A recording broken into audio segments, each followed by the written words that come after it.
Hello, and thank you so very much for dropping by. This is going to be a guided meditation. I'm specifically uh, doing this with the inspiration of it being helpful and supportive to people who are recovering from Neo-Nonduality, aka Neo-Advaita. Um, Before we hop into it, I just want to say that for most of us who experienced Neo-Advaita or Neo-Nonduality, it truly was a traumatic experience. Well, it was for me, and it was for many other people. Not everybody who experiences Neo-Nonduality had a horror show, but I certainly did. And so finding a healthy form of spiritual practice and a healthy spiritual life can be very tricky. Because some of the old habits of spiritual bypass can come in, and some of the old habits of trying to escape life through spiritual practice um, can show up in other ways, even once we've stopped doing Neo-Nonduality or Neo-Advaita. So I share all that to invite people to notice how they feel after doing this meditation, not just in the moment, but throughout the day. And it's almost like we need to become a little bit of scientists to see what is the specific thing that we need to help us recover from Neo-Advaita, Neo-Nonduality, and get our lives back. So today we're going to be doing one specific type of meditation. Maybe I'll throw in a couple other themes. But really notice in the moment and afterwards, did that help you to feel more grounded, more connected to life, more energized to do life? Or did it leave you feeling maybe dissociated, less interested in life? In which case, this particular meditation isn't for you. Enough talking, let's do it. So I invite you to find a comfortable position. I personally like to meditate with my feet flat on the ground when I'm able. It helps me to just feel more grounded. But please, whatever way is most comfortable for you. So I'm going to start with sort of an invocation or a prayer, and you're welcome to modify the words to your own theology or philosophy, to whatever makes most sense and feels best to you. Beloved Source, called by many different names through many different cultures and traditions, whom I personally respect and honor as Mother, Father, Source, that infinite mystery that has the qualities of both a protecting father and a nurturing mother. You may have your own associations, names, or qualities that make sense to you. To all true helpers, to all true gurus, and especially I invoke the assistance of Ramana Maharshi,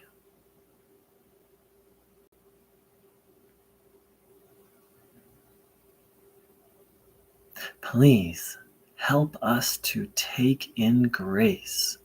Ramana, you said grace is always around us, always available. You said grace and help is always available.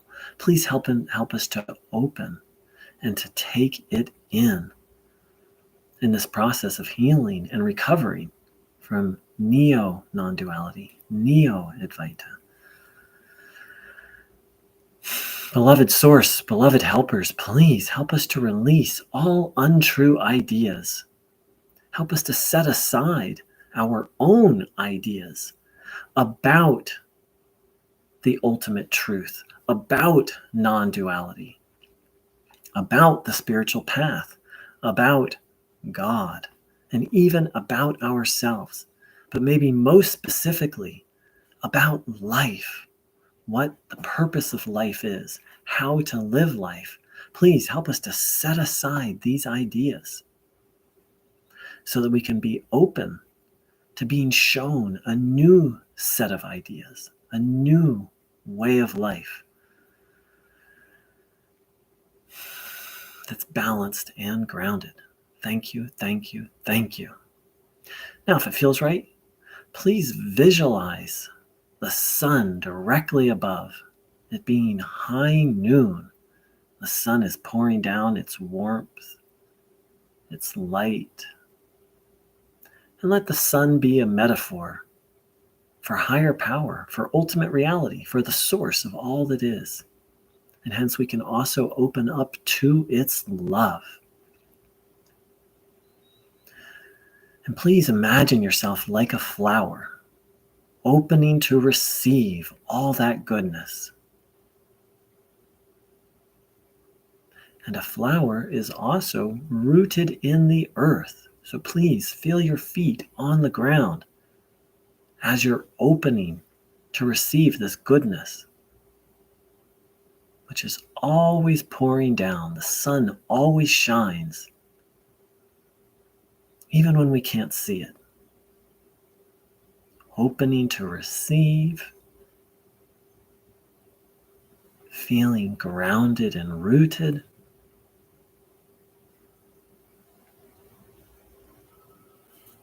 Just like a flower opening,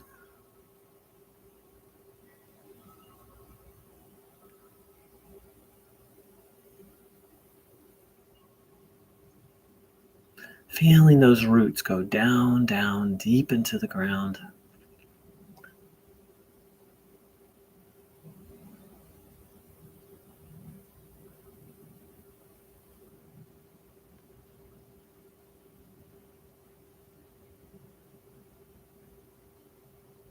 If it feels right, I invite you to visualize yourself actually as a tree, going from a beautiful flower that opens to a sun to a tree that's deeply, deeply rooted, solidly rooted in the ground, yet expansive as well, with branches reaching up towards the heights, up, up, up, yet deeply grounded.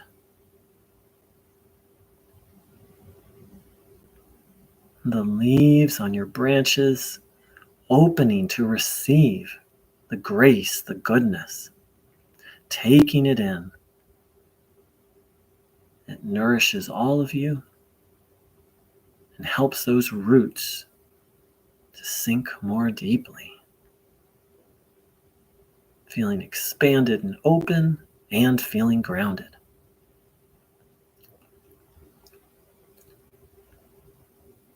So please practice that opening to receive, yet feeling grounded.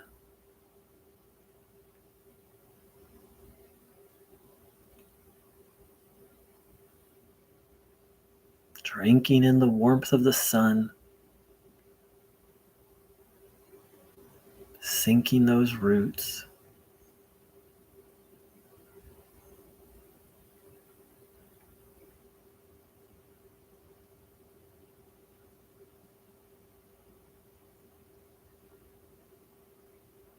Opening to grace.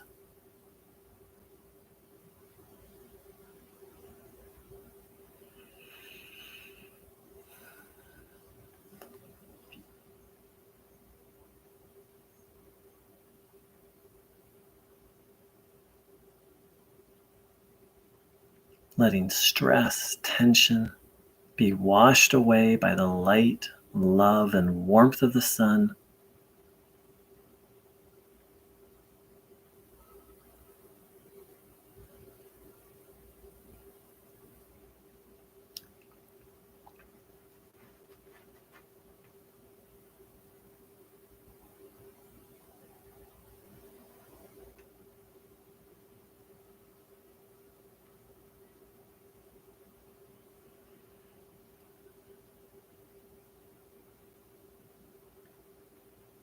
Opening to receive grace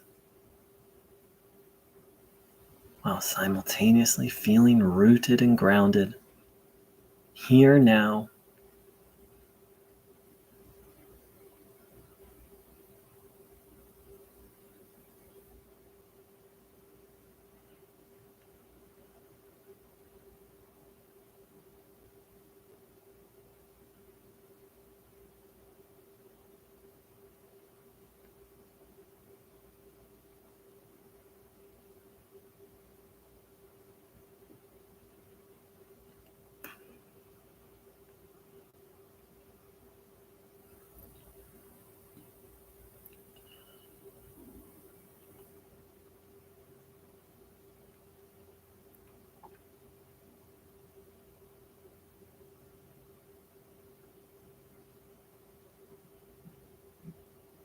opening to inspiration, to guidance.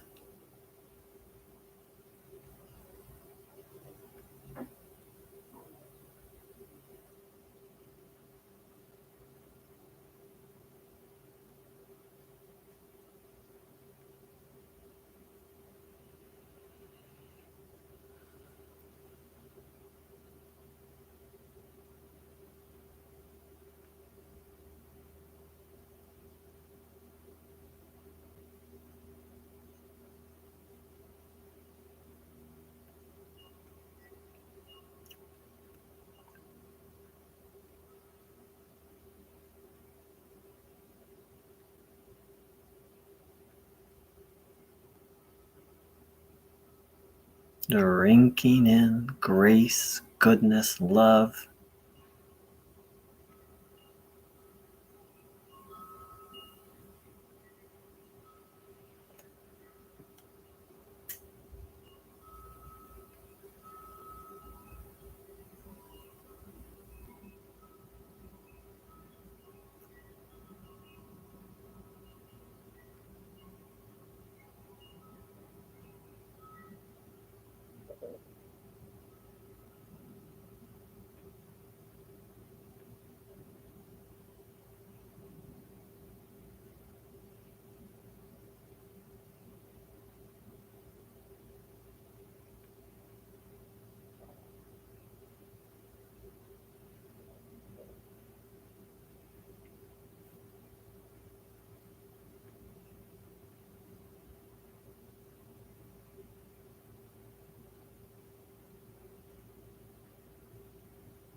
So I'd like to now offer a contemplation. It may or may not resonate. See how it resonates. Let me know. I'm going to open comments up for this video. So we've been meditating on the idea of ourselves as a tree. And one of the interesting things about trees is they have their own distinct individuality, yet they're part of a system. They don't exist all by themselves. A tree is intimately related to the earth, to nature, and yet it's distinct. As part of something larger. As if you were one ingredient in a soup, very much a specific, separate ingredient, yet intimately a part of. I'm going to throw out some metaphors, see if one of them resonates or lands for you. One tree in a forest. You're your own tree, yet intimately linked with everything around you.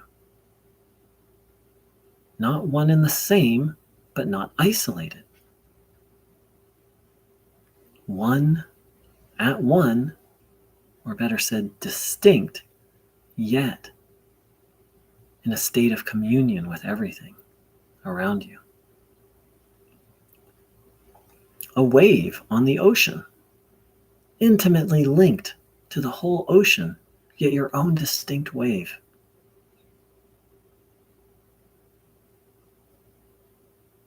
Or a member of a tribe, a specific individual member, yet completely interdependent, linked to the other members of your tribe. So just sit with that, one of those metaphors. Or you could just be very literal. Right here, right now. Me, this individual, yet a part of this continuum.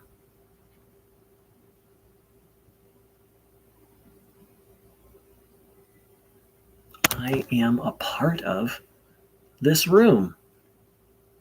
I'm both, if I think of this room as an ocean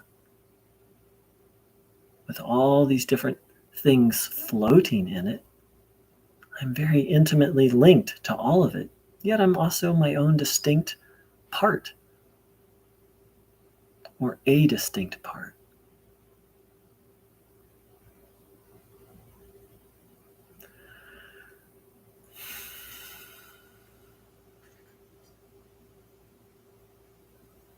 Now, if it feels right, let's set our intention. Our intention is Dharma. Dharma not being a specific dogma, but harmonious relationship with everything. To interact with all the different parts of this sea in a harmonious way. In some ways, to be of service. The part serving the whole. You can come up with your own language for it.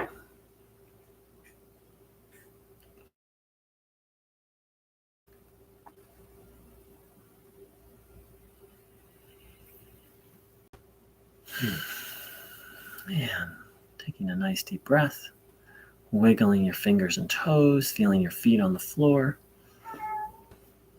When you're ready, opening your eyes. Welcome to my live viewers, and also thank you to anyone and everyone who took the time to practice this. I'd be very curious to hear how this practice was for you. But I'd be curious to hear how it was for you to do it, but I'd also be curious to hear how the rest of your day flows or doesn't flow, having practiced this. So please take some time and reflect on it. And if anyone who's live wants to share right here, right now, please do. And anyone who watched this and practiced it, love to get your feedback, because I'm starting to explore what are the specific things that can help people recover from Neo-Nonduality, Neo-Advaita. And I'm very convinced that finding a healthy spiritual life is a big part of it, and that's going to look a little different for each person. So if anyone has any questions or comments, please offer them. Samadhana Yoga. Hello. Thank you. I think this is your first time. You said hello on this channel. Thanks for saying hi. That was very calming and warm heart. I can't read it. There's, hold on one second. Technology. There's a little emoji, so I can't fully read. Hold on one moment. There we go. That was very calming and warming. Thanks for the meditation. You're welcome. Thanks for joining in and for the feedback.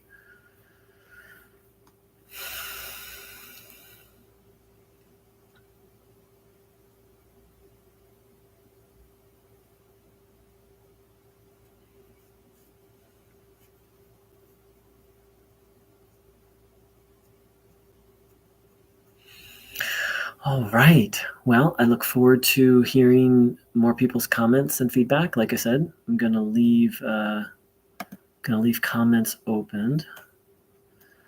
Great. We can chat a little bit. Yes, I've been watching a few times. Resonate with your talks. I also study with Neo-Advaita teachers and had bad experiences with them. They had Muji as one of their gurus. Yeah, but I saw something suspicious in Muji and never went to see him. Well, I'm glad to hear that. That you were spared that. And so one idea I have is that Neo-Advaita is kind of like a virus, and I didn't come up with this. I don't want to take credit for it, but I deeply resonate with it. That it's kind of like a mental virus. And there's actually a technical word for this. Let me see if I can look it up for a moment.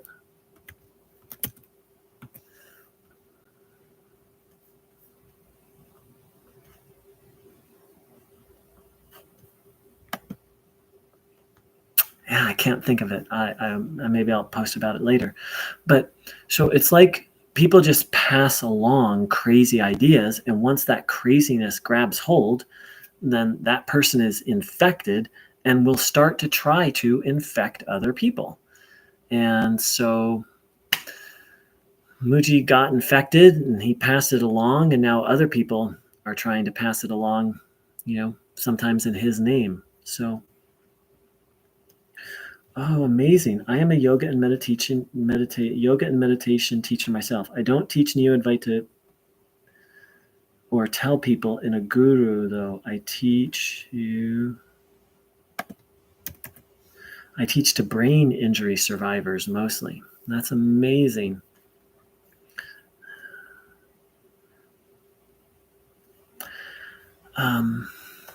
So first and foremost, just want to salute you for the service you're doing. As you probably know, I'm assuming that you teach sort of more traditional or types of yoga or meditation. That being of service is just an essential part of the spiritual life. So good on you for finding a way to serve that I'm sure is very enriching for you. And also, I'm sure is very nourishing for the people you serve.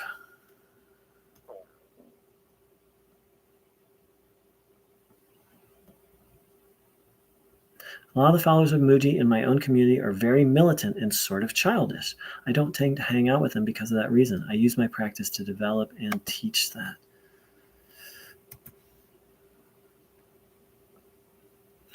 Thank you, brother. I do teach for free a lot as well because brain injury can be devastating to one's income.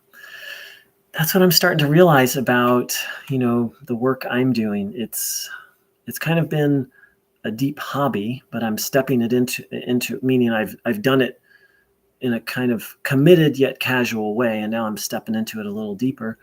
And yeah, Neo-Advaita leaves people dysfunctional.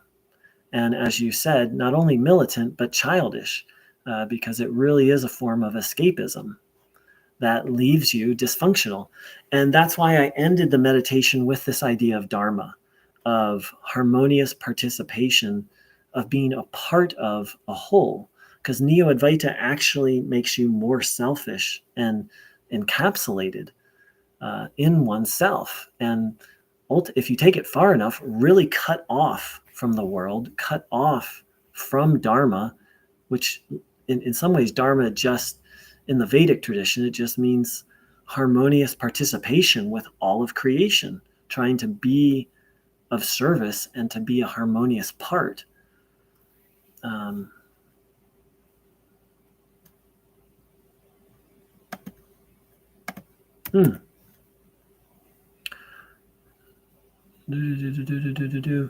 I see what you're doing. I wish more brave enough to come forward with their own perspective because it's very true and destructive.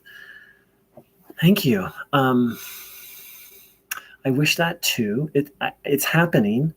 Like if you go to YouTube and type in Neo-Advaita, you'll see a lot of people speaking out against it.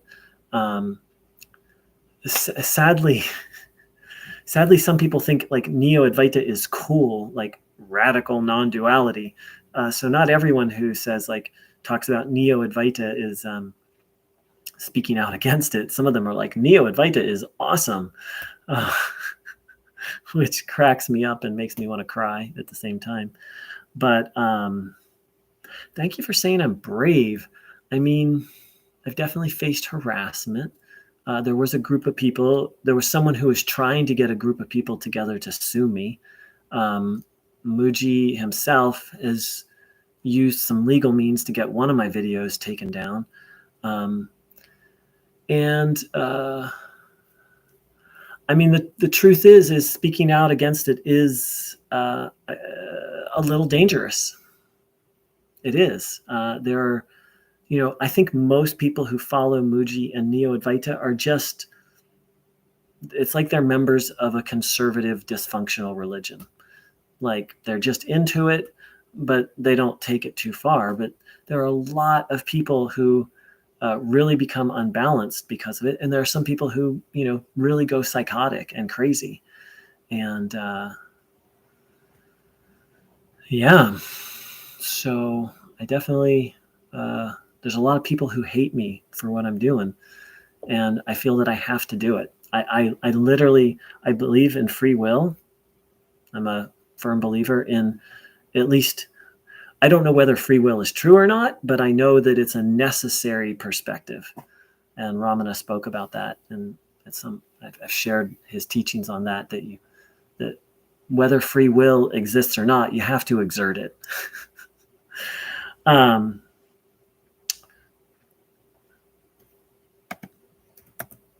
It's almost as if they walk around on clouds and they have an airy way of speaking, and it sounds delusional to me personally. I mean, that's a beautiful description of it. It is very airy. It's very ungrounded. It's dissociative. And, interestingly enough, it's my view, and there's some traditional teachings that back this up, that Neo-Advaita creates aggravations of Vata dosha in Ayurveda. For those who aren't familiar, Ayurveda says there's, in the mind and body, there's 3 doshas or qualities. The easy way to say is, there's no easy translation, but just to keep it simple, I'm going to say earth, fire, and wind. That's a very oversimplification, but Neo-Advaita, in my view, very much aggravates wind, which causes mental instability, which causes mood swings, which causes ungroundedness, and it causes dissociation. And it, I shared this in my last video. Neo-Advaita creates a lack of congruence. I'm going to start exploring another platform. I would love to have you, up here live so we could actually talk. I'm going to start exploring how that's possible. I'm really appreciating your perspective. Oh, beautiful. I read Ramana and follow his teachings and teach them from the source. Yes, totally. I come to yoga to recover from traumatic brain injury, and it helped me. But the Neo-Advaita only went so far with my concussion symptoms. My teacher was just telling me to inquire. That was it. And it just drove me crazy because I had issues I couldn't fix with thought forms. I had a deeper issue, so I sought better help. Wow. So this is it right here. So this is what broke me out of Neo-Advaita. So Neo-Advaita teachers teach that self-inquiry will fix all of your problems. And it's just radically not true. Deep psychological issues, Neo-Advaita will make it worse. Deep relational issues, deep health issues, Neo-Advaita will give you some dissociation and some distance from it, but it will make you less functional and less able to deal with life. And so I'm just going to reread again. Samadana, and it helped, but Neo-Advaita went so far.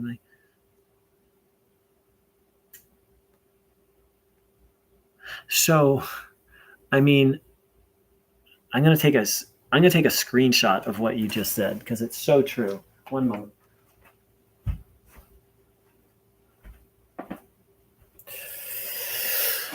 So Neo-Advaita drove you crazy because you had issues it could not,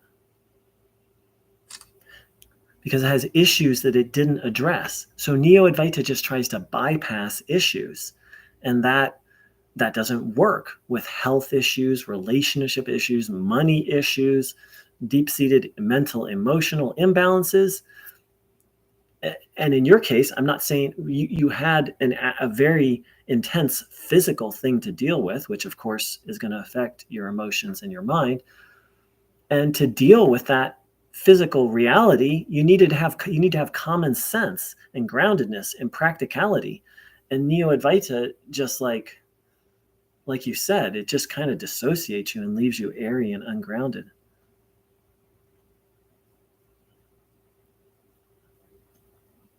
Yoga with Dharma. Hi there. I think what you're doing is wonderful and super brave. One of the things that strikes me about Neo-Advaita is how every teacher within the scene claims to be enlightened. That's really, in my view, that's the fundamental delusion. This teacher is enlightened. This teacher can lead me to enlightenment. Like if someone didn't believe those two things, they wouldn't, and what this teacher is teaching is true. Maybe those 3 things are like the main delusions. And if nobody believed those things, then they wouldn't fall for Neo-Advaita. I wouldn't have fallen for Neo-Advaita. Without those things, this teacher is enlightened. This teacher can lead me to enlightenment. What this teacher is teaching is true. If someone doesn't believe that, then they're going to be like, these people are this person's crazy. But once I believe that, then my discernment shut off. And part of why my discernment shut off is because Neo-Advaita gives you this dissociative high, this temporary relief from all problems. And then the teachers will be like, that's it. You've got it. Now hold on to that. And they're basically telling people to hold on to a dissociative high. It's pretty crazy. And thank you. Yoga with Dharma. I love, that's a cool name. It's like I was just caught in a chain of suffering, so I left. Yes, it wasn't true. And that's beautifully said, a chain of suffering. One of my favorite ways to language it is a mind maze. And actually, Samadhana Yoga, yeah, I'd love to have you on the channel sometime. I'm going to put my email address in here. If you drop me an email, and either if you want to write about and I can read what you wrote, or I'd love to have you up here. Yeah. Wow. Samatana Yoga. Yes, it is. I was becoming violent and aggressive. Hello. That's the paradox of Neo-Advaita. It'll say, and when it's not just Neo-Advaita, it's any really false spiritual path. It says it'll take you upwards, but it actually takes you downwards. But it gives you this dissociative high, so it feels spiritual. Yeah, that would be really cool. I know how to do it. I just have to set it up. So,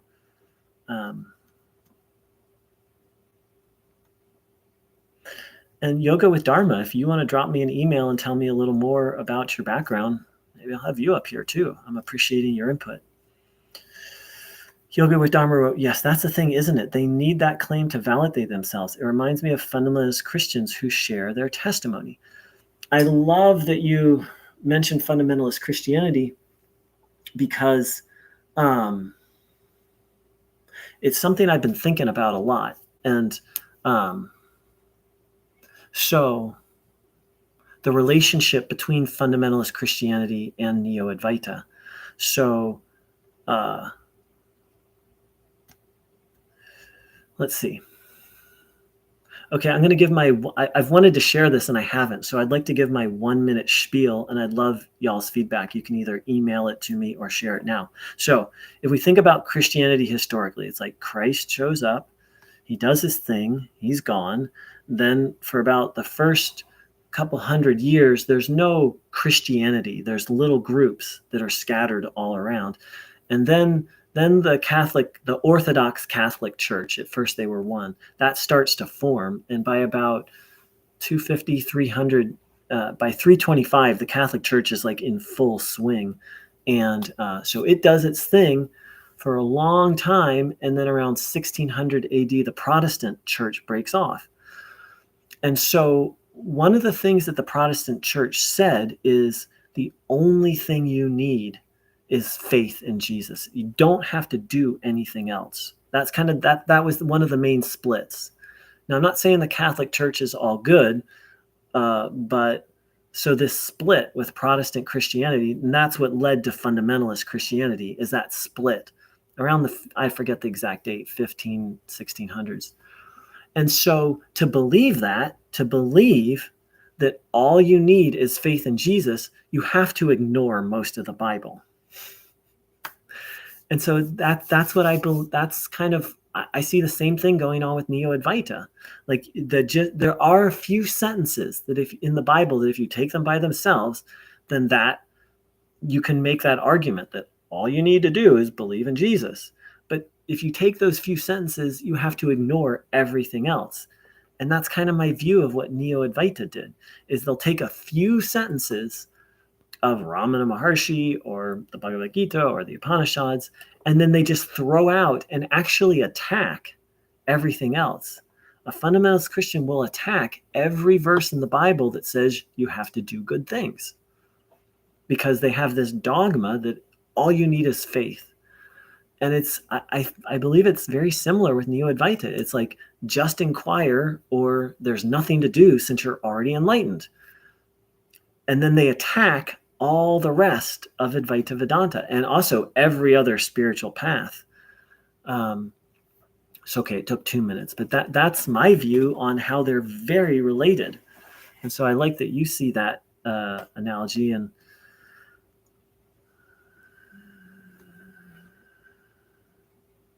so to go back to what, yes, so yoga with Dharma, that's so true. You can have the awakened moment. Like, anyone who goes to Neo-Advaita long enough will have an awakening moment. They'll have a moment where they're like, oh my God. Either something like, I am awareness, or, oh my God, there's some neutral part of me that's witnessing everything. And an awakening moment doesn't equal enlightenment. And I think some of the Neo-Advaita teachers have had profound, deep experiences, but a deep experience doesn't make you, in essence, freedom from attachment and freedom from suffering are some more classical definitions, not a really cool experience.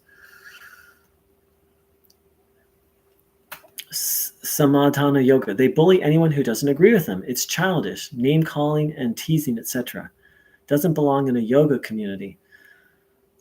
Oh my God, I could tell you stories, but I bet you could tell me stories. Maybe we'll share some of our stories of, that's part of how I realized Neo-Advaita was not true, was interacting. Once I stepped away from the gurus, it was the Neo-Advaita community. Just as you said, how immature, bullying, name calling, that was my real awakening. My first awakening was like, oh my God, this isn't true. And then stopping. But it was when I connected with people who were still in it, that's when I was able to see it. And it continues to this day. So.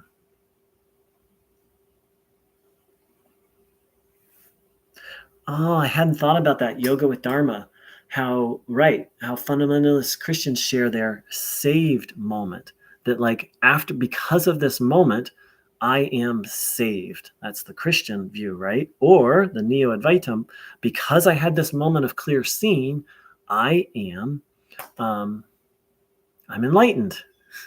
I've got it. I've seen it clearly.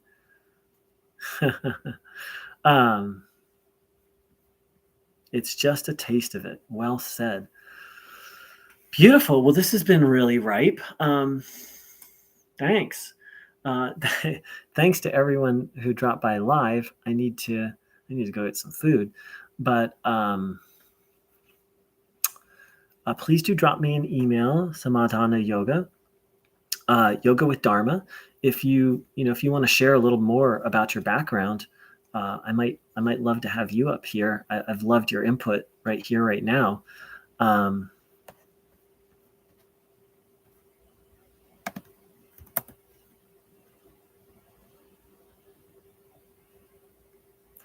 Yeah, the judgmentalism is right. It's very prevalent. It's very prevalent in Neo-Advaita. That's one of the reasons I turned off comments, because I just got sick of. I probably could handle it now. I used to be highly empathic. This process has really thickened my skin. But yeah, I was highly empathic through talking and even reading people's. And so that's one of the reasons I turned off comments. Was it's a lot. Every video would get 5, 10, 15 comments, but. So this was an experiment, doing the meditation, and I like the results. I really appreciate both of your participation. The answer: do I believe in non-duality? So I'm going to be honest with, and so someone else asked me this question lately, and I'm going to answer it, and it's a very there's not a straightforward answer to that question, because I've been mentally preparing to do it. I have to actually do a series of videos on this, because so basically what's going on is I'm a Westerner, and the answer, I'm assuming you're a Westerner, and sadly, even people in India, now the Western paradigm and way of thinking, just in general, put aside non-duality, like Western modes of thought are like pervading the world. So the question, do you believe in non-duality? I'm not criticizing you, because I've asked myself that question. I've asked other people. It's a very Western question. So I'm going to answer it. I'm going to make a series of videos answering it. But I want to put it in context, because, see, in Vedic thought, Vedic meaning the traditional philosophies of India, it's not really, it's actually not so important whether non-duality is true or not, because it's recognized in Vedic thought that truth is one, paths are many. So on the surface, and so I've been literally thinking about this for 2 weeks. So thank you for asking me. It's a little kick in the pants to put a little more effort into it.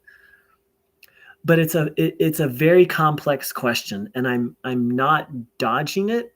I'm delaying my answer because I want to give my answer context. And so the long and short of it is, the Vedic approach to spirituality is follow what appeals to you and follow what makes sense, and that will move you forward.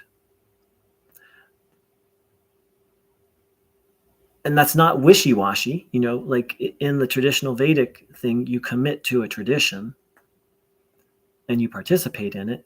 But this idea of, so again, it's going to literally take me, it's going to take me, I've got a good 20 or 30 minutes of background before I feel that I can do that question justice. And so thank you for asking. It's a question I've asked myself often. And I'm going to share the very why. I'm going to set the stage, and then I'm excited to answer it.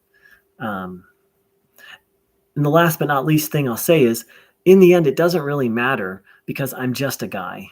Like I'm well studied. I've done a lot of meditation, but I'm just a guy. Like my opinion doesn't, in the end, it doesn't matter. And so what I want to do, and I'm excited to do, is to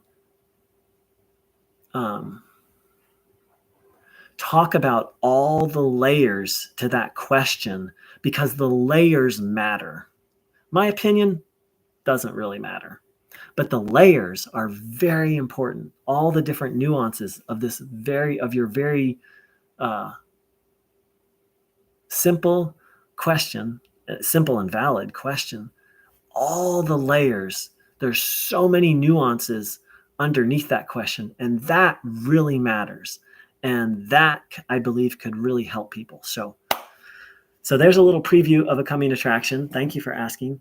And thank you, everybody, for dropping by. And please, it'll take me a minute, but after I post this video, then I very much want to hear people's experience with the meditation. No right or wrong answers, just your honest feedback. Thank you all.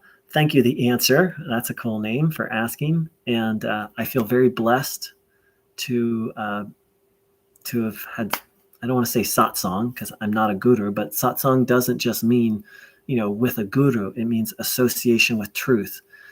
And my hope is, through this meditation and through this discussion, we've been able to touch truth a little bit. And I'd actually like to end with a quote, a few quotes from the Vedas, which are ultimately the source of the Vedic or the Indian non-dual teaching. Satyameva Jayate, truth alone triumphs. Ekam sat vipra baduda vedanti. The truth is one. The wise call it by many names. Om asato ma sat gamaya. Tamaso ma jyotir gamaya. Mritchor ma amritam gamaya. Lead us from untruth to truth, from darkness to light, from death to immortality.